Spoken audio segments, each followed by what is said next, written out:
I hate to do this to Sabres fans right now. I don't dig for this information. Like, it's given to me by the people who really, really matter and who move the needle as far as the insiders. Apparently, Dahlin met with Kevin Adams, and he said that if this doesn't turn around fast, I'm gonzos. If you guys don't figure this out soon, you want to be moved. Is that accurate? Who? Paul Bissonnette. Who wants to be moved? You. I want to be moved? You asked him. You told Adams. That I want to be gone from Buffalo? No, I don't know what he's talking about. I've never said I want out of here. I'm not happy where we're at. I don't want to lose. We have to get better. I've never said I want out of here. I thought that was pretty clear. We have to do a lot of stuff. It takes everyday work. You got to do hard work every day. And we had a really good discussion. We were very honest with each other. Stuff has to change. That's how it is. And I absolutely hate losing. I don't think that's a part of who I want to be. So stuff has to change. So you would definitely say, though, that podcast from Bissonnette is false? Yeah, I mean, I don't even, that bugs me, actually. I get pissed off by that. I haven't even mentioned the word leave, so, yeah, that's just how it is.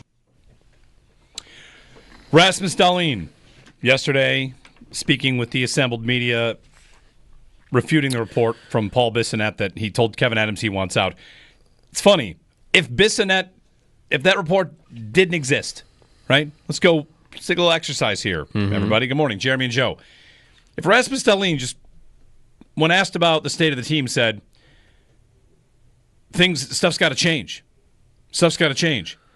Wouldn't we all take that and say, like, he's starting to feel like if things don't change, he's not saying it, but he's saying it's not good enough. I don't want to lose. Stuff has to change. He says, again, I don't believe he's trying to make a problem for the Sabres, and he probably wants to be a part of the solution and all that, but everybody is going to have a breaking point. And to me, the story, Joe, I don't even care if it's really true. I think every Sabres fan has to acknowledge that it's possible that Dahlin could get fed up, or that any good player could get fed up. It's very possible Tage could get fed up. Anybody could. The Sabres have done this to their fans and their players, and I think anybody would just reasonably say, yeah, if he wants it turned around, that makes sense. Do you think Kevin Adams told Dahlin about the Cousins trade ahead of time? Is it the kind of thing where he's the captain, he's your best player, you're talking to him about, like, listen, I think we're going to look at the deadline, a lot of teams knocking on the door about Dylan, and we've got a couple offers we think we could make this work. Mm-hmm. I mean, the Bills called Dawson Knox when they're about to draft Dalton Kincaid because they play the same position. Does a core piece of the team being moved get brought up to the captain before it happens? Probably should be. Or maybe as it's happening, like, hey, this is happening. Not like, hey, we're going to do this. Yeah, I don't want you to see it on TSN. There's more important parts of this conversation, a lot more important parts of this conversation. Because, like you said, I'm not even sure it really matters whether he actually said it or not. And honestly, I don't even, I do believe that, I believe him when he says I didn't say that either. It isn't because he said it yesterday, though. Because what else is he going to say yesterday? Right. If he says, say he said it. Say that Dahlin did tell Kevin Adams that, yeah, if things don't turn around at some point here quick, I'm going to want out. Let's say he said that to Adams like on Friday. And then Bissonnette says what he says. And Dahlin speaks to the media, and he gets that question. What's he going to say? He's going to say, oh, yeah, I said it. He's not going to say that. Right. In a million years, he's never going to tell you that he said it. The other part of it is that manufactured at all? Because little weird that, hear his response there? How Matt Beauvais asks him the question, and it's like, what do you mean? What, Paul Bissonnette said what? I said I want to leave? He made it sound like he had no idea what was coming, yet Mike Harrington tweeted yesterday that Dahlin asked to speak to the media after practice. So which is it? Did you know about it and asked to speak to the media? Did you have to speak to the media for a different reason? Because that would be weird, wouldn't it?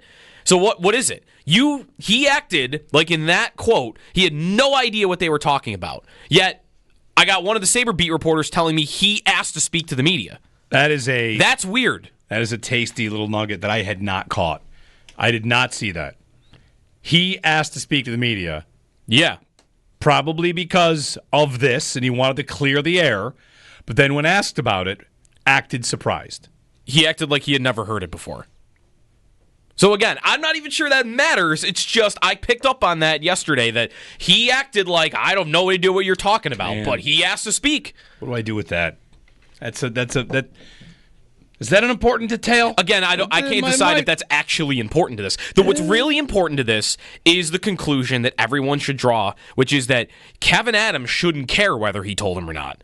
Kevin Adams should assume that if he doesn't turn things around within a couple of years, it's not just going to be Dahlin, it's going to be Tage Thompson, it's going to be all of them.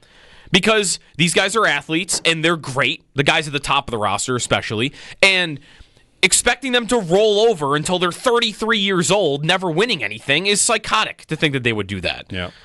So Adams shouldn't really think any differently, I think, whether he said it or not. Well, he should assume he's got to turn things around or he's going to have a problem from a bunch of guys. You say Adams should worry about it. I feel like the person that should worry about it might be above Adams, might be Terry Pegula, because if Adams doesn't get the job done, Adams gets fired, they hire a new GM, and then what happens? Are they rebuilding, and does Dahlin go to the new GM and say, listen, I don't want to be here for another rebuild, which was, as you pointed out, part of the Eichel arc was, I don't want to be here for a rebuild.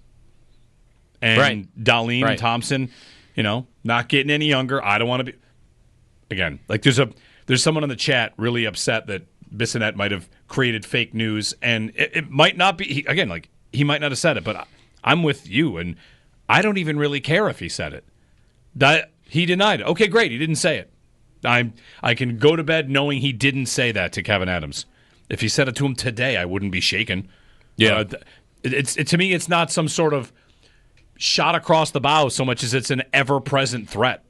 It's always there that your best players might want to leave. And things could have been... I think there is... I think Mike Schopp said this yesterday. There is room for an in-between here. From... I never said anything of the sort. That I don't want to leave. I never said anything like that. And also, that's another kind of, again, this one definitely doesn't matter, I don't think. But what did Dahlin say yesterday? That, I never said the word leave. And Bissonnette didn't even say the word leave. He said Gonzo. Gonzo. So really what we should have asked Dahlin is, did you ever say the word Gonzo? To Rasmus, here are a series of words that could mean leave. Did you use any of these? Gonzo, bolt, jet, peace out. Get out of town. Did you tell Kevin Adams you'd like to get up out of here? No. Right. So that one probably doesn't matter either. But I don't know. Where was I going with that? There's a lot of different facets to it. I don't think that it's the most important thing whether he said it or not. I think there is a middle ground, though, to, what Bissonnette talks, he's talked to an insider. Does an insider talk to someone from Dahlin's camp or from the Sabres, whatever? So, is he the fourth person at the end of this road here? From what Dahlin said to Adams to it finally makes its way to Paul Bissonnette, and maybe wording gets changed across 4 people. Maybe. Or maybe... But that doesn't mean there weren't hard things said in that meeting. Dahlin said they were very open and honest in that meeting. Yeah, very open and honest, and things need to change. There's a very frank assessment of the franchise from your captain, and the Sabres tweeted out, direct from our captain, he denies saying blah, blah, blah, but what he did say was a bunch of stuff about how the things need to change. And I was kind of excited to see, excited in a way, not excited at all at the possibility within a couple of years that Dahlin could not be a Buffalo Sabre. He's the best player on the team. I do not want to see that at all. But kind of from like go Dahlin a little bit. Like, hey, stand up for the commitment from this team. What everyone, it kind of felt like he's almost championing what everybody wants from the hockey team, which in my mind, I don't know that Dahlin did it this way, but in my mind, I've got Dahlin testing the organization, being like, I'm putting in 110%. I had a bad start to my career, a slow start to my career, and I put in the work, and I got stronger, and I'm physical, and I stand up for teammates, and I'm the one who said, after Tage Thompson got run, while Jason Zucker was over here saying, oh, guys, we were trying to win the game, I was the one saying after that hockey game that can never happen again. Mm-hmm. So I did that. I'm the captain, and I'm putting in everything to this team to make it better. Are you? in my mind, I've got Dahlin challenging not just Adams, but ownership, saying, are we doing an internal cap? I'm putting in 110%, and I want to know that the people above me are putting in 110%. I mean, these are all fair points. And to me, paint the bigger picture that if you're like too locked in on whether Paul Bissonnette has an accurate story or not, like the rest of it makes a lot of sense. 803-0550, 1-888-550-2550. Didn't you, a week ago, 2 weeks ago, splice together Time is a Flat Circle, Eichel breaking his stick, and Dahlin smashing a puck into an open net at the end of a game? Was last week. Last week, yep. Yeah, he took a big slap shot into his own net. He has looked very unhappy at the end of games that they've been losing, like after empty nets. Especially 803-0550. So that's there for if you want to give us a ring, you can.